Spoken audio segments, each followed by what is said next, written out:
প্রিয় ছাত্রছাত্রীরা, আজকে আমি তোমাদেরকে এই ভিডিওর মাধ্যমে ক্লাস 9-এর যে রায়মার্টিন প্রশ্নবিচিত্র দেওয়া হচ্ছে সেখানে প্রথম পর্যায়ক্রমিক মূল্যায়ন অর্থাৎ ফার্স্ট ইউনিট টেস্টের স্কুল নম্বর 1 পেজ নম্বর 388, সেখানে যে সমস্ত প্রশ্ন দেওয়া হয়েছে 388 নম্বর পেজে ইতিহাসের, তো সমস্ত প্রশ্নের উত্তর আমরা আজকে এই ভিডিওর মাধ্যমে আলোচনা করব।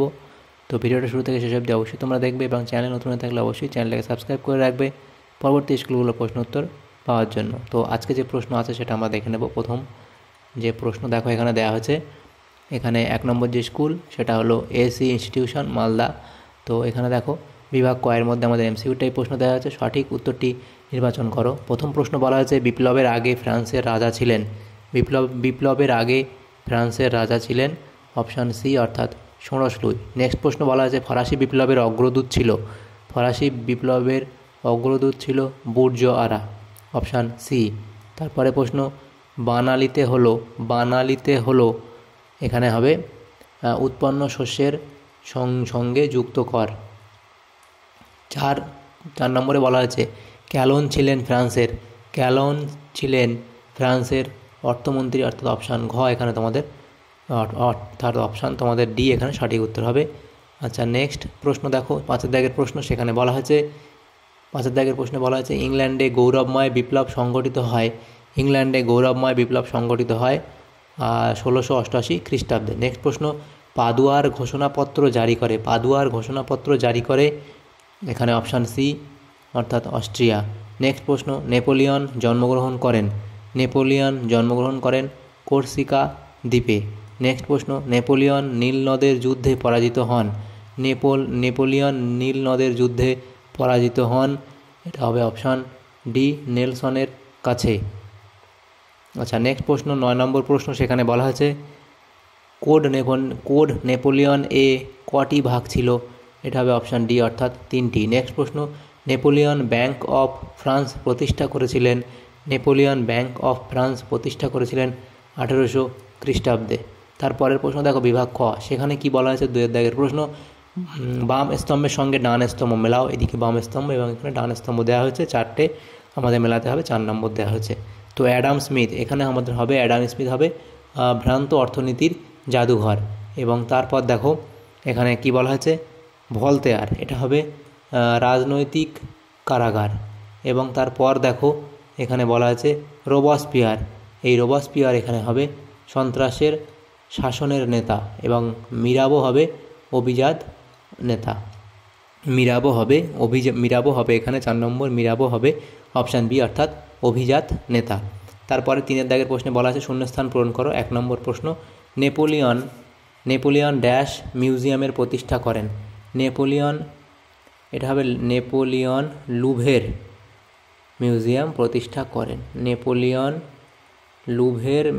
প্রতিষ্ঠা করেন। আচ্ছা, নেক্সট প্রশ্ন 2 দাগের প্রশ্নে বলা আছে নেপোলিয়ন নিজ সৎ পুত্র ইউজিনকে ড্যাশ সিংহাসনে বসান। এটা হবে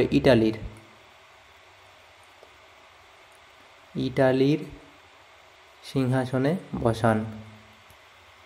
তাহলে 3 দাগের প্রশ্ন অবধি হয়ে গেল। তারপরে বিভাগ গ এর মধ্যে যে প্রশ্ন বলা হয়েছে 4 দাগের প্রশ্ন নিম্নলিখিত প্রশ্নগুলির 2-3টি বাক্যে উত্তর দাও। যে কোনো 4টি প্রশ্ন উত্তর এখানে করতে বলা হয়েছে। 4 দাগের 1 প্রশ্ন বলা হয়েছে দৈব রাজতন্ত্র বলতে কী বোঝেন। উত্তর লিখবে যে রাজতন্ত্রে রাজারা নিজেদের ঈশ্বরের প্রতিনিধি বলে মনে করতেন, ঈশ্বর প্রদত্ত ক্ষমতায় বিশ্বাস করতেন এবং নিজেরা ইচ্ছানুসারে সীমাহীন স্বৈরতন্ত্রের মাধ্যমে দেশ শাসন করতেন, তাকে দৈব রাজতন্ত্র বলা হয়। দ্বিতীয় প্রশ্ন ব্রান্সউইক ঘোষণা কি। উত্তর লিখবে প্রাশিয়ার রাজা দ্বিতীয় ফ্রেডরিক উইলিয়াম ষোড়শ লুইকে সাহায্য করতে বদ্ধপরিকর ছিলেন। ফ্রান্স যখন অগ্নিগর্ভ তখন রাজার নির্দেশে অস্ট্রিয়া ও প্রাশিয়ার যৌথ সেনাধ্যক্ষ ডিউক অফ ব্রান্সউইক এর ঘোষণাপত্রে জানান ফরাসি রাজপরিবারের নিরাপত্তা কোনোভাবে বিঘ্নিত হলে তিনি প্যারিস ধ্বংস করে দেবেন। ফরাসি জাতির প্রতি চরম অপমানজনক এই ঘোষণাই ব্রান্সউইক ঘোষণা নামে পরিচিত। 3 নম্বর প্রশ্ন বলা হয়েছে civil constitution of the clergy কি। Civil constitution of the clergy বা ধর্মযাজকদের সংবিধান হলো একটি দলিল যার দ্বারা গির্জার উপর থেকে পোপের সমস্ত কর্তৃত্বের অবসান ঘটানো হয়। এছাড়া গির্জাকে রাষ্ট্রের একটি দপ্তরে পরিণত করা হয়। যাজকরা রাষ্ট্রীয় বেতনভুক কর্মচারীতে পরিণত হয়। 4 দাগের প্রশ্নে কী বলা হয়েছে? কনফেডারেশন অব দ্য রাইন কেন গঠন করা হয়েছিল? উত্তর লিখবে অস্ট্রিয়া ও প্রাশিয়াকে প্রতিহত করার উদ্দেশ্য সামনে রেখে নেপোলিয়ন রাইন উপত্যকার রাজ্যগুলিকে নিয়ে রাইন রাজ্যসংঘ গড়ে তোলেন। 1806 খ্রিস্টাব্দে প্রথম ব্যাভেরিয়া, পরে উইটেনবার্গ ও ব্রাডেন সহ দক্ষিণ পশ্চিম জার্মানির আরও 13টি ক্ষুদ্র রাজ্য নিয়ে মোট 16টি রাজ্য এই রাজ্য সংঘ গঠিত হয়। পরে স্যাক্সনি ও টাইরল যোগ দেওয়ায় কনফেডারেশন অব দ্য রাইন এর সদস্য রাষ্ট্রের সংখ্যা বেড়ে দাঁড়ায় 18টি। তো এটাই লিখবে তোমরা। 5 দাগের প্রশ্নে বলা আছে নেপোলিয়ন বিরোধী মিত্রপক্ষে কোন কোন শক্তি যোগ দিয়েছিল? এটা হবে রাশিয়া, সুইডেন এবং অস্ট্রিয়া। নেক্সট দেখো বিভাগ ঘ, সেখানে 5 দাগের প্রশ্নে বলা আছে নিম্নলিখিত প্রশ্নগুলি 7-8টি বাক্যে উত্তর দাও, যে কোনো 2টি প্রশ্নের উত্তর এখানে করতে বলা আছে। প্রথম প্রশ্ন, কীভাবে ফরাসি রাজা সোনাস লুইয়ের মৃত্যুদণ্ড হয়? এটা হবে 1991 খ্রিস্টাব্দে ফ্রান্সের যে নতুন সংবিধান রচিত হয়েছিল তাতে রাজার ক্ষমতা খর্ব করা হলে রাজা সোনাস লুই নিরুপায় হয়ে ওই সংবিধানে স্বাক্ষর করতে বাধ্য হয়েছিলেন। রাজার অস্ট্রিয়া পালানোর চেষ্টা, এখানে হবে দেখো রাজা সোনাস লুই বাধ্য হয়ে সংবিধান মেনে নিলেও বিদেশি শক্তির সাহায্য নিয়ে পুনরায় ফ্রান্সে নিজের ক্ষমতা প্রতিষ্ঠা করতে উদ্যোগী হন। এই উদ্দেশ্যে 1791 খ্রিস্টাব্দে 20 জুন তিনি সপরিবারে দেশ ত্যাগ করে অস্ট্রিয়া পালিয়ে যাওয়ার চেষ্টা করেন। কেননা রাজা সোনাস লুই এর স্ত্রী রানী মেরি আন্তোয়ানেত অস্ট্রিয়ার রাজকুমারিণী ছিলেন। 2 নম্বর লিখবে কি স্পেনের রাজারাও ছিলেন বুর্বো বংশীয়। 3 নম্বর লিখবে অস্ট্রিয়ার সম্রাট লিওপোল্ড ছিলেন ফ্রান্সের রাজা সোনাস লুইয়ের শার্লক। রাজা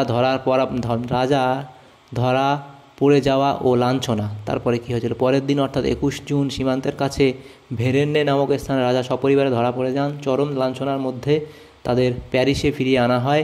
রাজা নতুন সংবিধান মেনে দেশ শাসন করতে সম্মত হয়। আইনসভার সঙ্গে রাজার বিরোধ।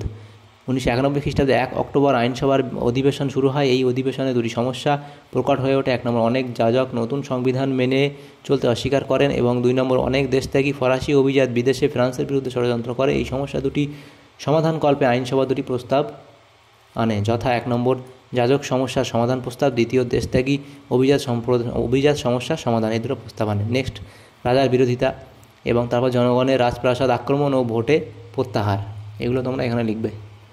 তারপরে লিখবে অস্ট্রিয়ার বিরুদ্ধে যুদ্ধ ও ব্রান্সউইক ঘোষণা প্রতিক্রিয়া কী হয়েছিল? রাজার ক্ষমতা লোপ কীভাবে হয়েছিল? তারপর প্রজাতন্ত্র ঘোষণা এবং শেষে রাজার মৃত্যুদণ্ড। নতুন সরকার রাজার বিরুদ্ধে কী ব্যবস্থা নেবে সে সম্পর্কে মতবিরোধ দেখা দেয়। রোবাস্পিয়ার বলেন দেশকে বাঁচাতে হলে রাজাকে মরতে হবে। শেষ পর্যন্ত সংখ্যাগরিষ্ঠ ভোটে রাজার প্রাণদণ্ডের আদেশ দেওয়া হয়। 1993 খ্রিস্টাব্দের 21 জানুয়ারি রাজা ও রাজপরিবারের সবাইকে গিলোটিনে বধ করা হয়। 2 দাগের প্রশ্ন ছিল কি? টিকা লেখো, ব্যক্তি ও নাগরিকের অধিকারের ঘোষণা। মানুষ ও নাগরিক অধিকার ঘোষণা বলে পয়েন্ট করে তোমরা এই 5টা পয়েন্ট এখানে লিখবে। এবং তারপর দেখো এখানে সীমাবদ্ধতা বলে পয়েন্ট করবে, সেখানে লিখবে সীমাবদ্ধতার মধ্যে যেগুলো আছে এটা লিখে দেবে। তারপর দেখো 3 নম্বর প্রশ্ন কি বলা আছে? কোড নেপোলিয়ন সম্পর্কে কি জানো?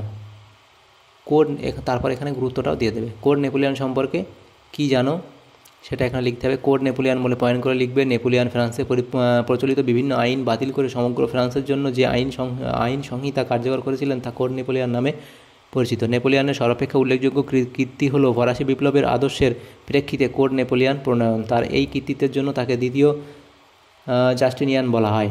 এবং প্রবর্তনের কারণ লিখবে, আইন সংহিতা রচনা এবং তার বৈশিষ্ট্য, এখানে এগুলো তোমরা লিখে দেবে। তারপর বিভাগ উঙা, সেখানে 6 দাগে বলা আছে নিম্নলিখিত প্রশ্নগুলির 15-16টি বাক্যে উত্তর দাও, যে কোনো একটি প্রশ্নের উত্তর করতে বলা আছে। প্রথম প্রশ্ন ছিল ফরাসি স্বৈরাচার ও অর্থনীতি বিষয়ে দার্শনিকদের মতামত লেখো। তো এটা তোমরা লিখবে যে অষ্টাদশ শতকে ইউরোপের অন্যান্য দেশের মতোই ফ্রান্সে স্বৈরাচারী রাষ্ট্রনীতি ও অর্থনীতি প্রচলিত ছিল, তবে ইউরোপের অন্যান্য দেশে যা ছিল না ফ্রান্সে তার উপস্থিতি লক্ষণীয়। একমাত্র ফ্রান্সেই দার্শনিকদের প্রভাব দার্শনিকদের প্রভাবে জনগণ ফরাসি প্রশাসনের স্বৈরাচার ও অর্থনৈতিক শোষণের বিরুদ্ধে বিদ্রোহ ঘোষণা করে, যা শেষ পর্যন্ত ফরাসি বিপ্লবে রূপান্তরিত হয়েছিল। তো এখানে তোমরা ফরাসি স্বৈরাচার বিষয়ে দার্শনিকদের মতামত বলে পয়েন্ট করবে, সেখানে এগুলো তোমরা অনেকের মতামত এখানে আছে, সেগুলো তোমরা লিখবে। তারপর লিখবে ফরাসি, তারপরে পয়েন্ট করে লিখবে ফরাসি অর্থনীতি সম্পর্কে দার্শনিকদের মতামত, সেখানে তাদের কিছু মতামত এখানে এগুলো দিয়ে দেবে, অর্থাৎ তোমরা এটা নোট ডাউন করে নিও। দ্বিতীয় প্রশ্ন কী বলা হয়েছে দেখো, নেপোলিয়ন কীভাবে ফ্রান্সের ক্ষমতা লাভ করেন, এখানে ভূমিকা বলে পয়েন্ট করে লিখবে, এবং নেপোলিয়নের বাল্যজীবন, জন্ম এবং তার পিতামাতা এখানে চলে এসছে, তো এটা এক লাইন হবে পিতামাতা, এবং শিক্ষালাভ ও কর্মজীবন।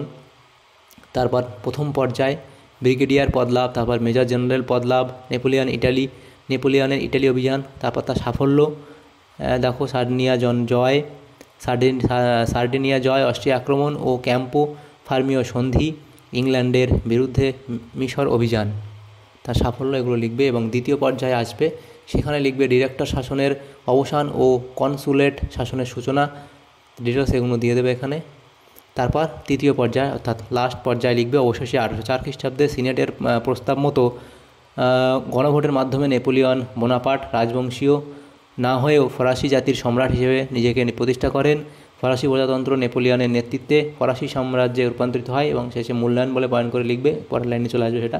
এইভাবে বোনাপার্ট তৎকালীন ফ্রান্স তথা ইউরোপের অন্যতম শ্রেষ্ঠ রণনিপুণ সেনাপতি হয়ে উঠেছিলেন। তিনি এক সাধারণ পরিবারের সন্তান হয়েও নিজ দক্ষতায় ফ্রান্সের শাসক হয়েছিলেন। 1799 খ্রিস্টাব্দ থেকে 1814 খ্রিস্টাব্দ পর্যন্ত তিনি ছিলেন ফ্রান্সের ভাগ্য নিয়ন্ত্রা। তাই ঐতিহাসিকগণ তার শাসনকালকে ইউরোপের ইতিহাসে নেপোলিয়নের যুগ বলে অভিহিত করেন। তো এতগুলো তোমরা লিখে দেবে। তো তাহলে আমাদের ইতিহাসের প্রথম যে স্কুল ছিল ক্লাস 9-এর, সেখানে যে প্রশ্নগুলো দেওয়া ছিল, অর্থাৎ স্কুল নম্বর 9-এ যে প্রশ্নগুলো দেওয়া ছিল ফার্স্ট সামেটিভের, তো সেখানে সমস্ত প্রশ্ন উত্তর আমরা আজকে এই ভিডিওর মাধ্যমে আলোচনা করলাম। তো যদি ভিডিওটা তোমাদের সামান্যতম উপকার এসে থাকে, তো অবশ্যই একটা লাইক করবে, এবং চ্যানেলে নতুন হয়ে থাকলে অবশ্যই চ্যানেলটাকে সাবস্ক্রাইব করে রাখবে পরবর্তী স্কুলগুলোর প্রশ্ন উত্তর পাওয়ার জন্য। Thanks for watching.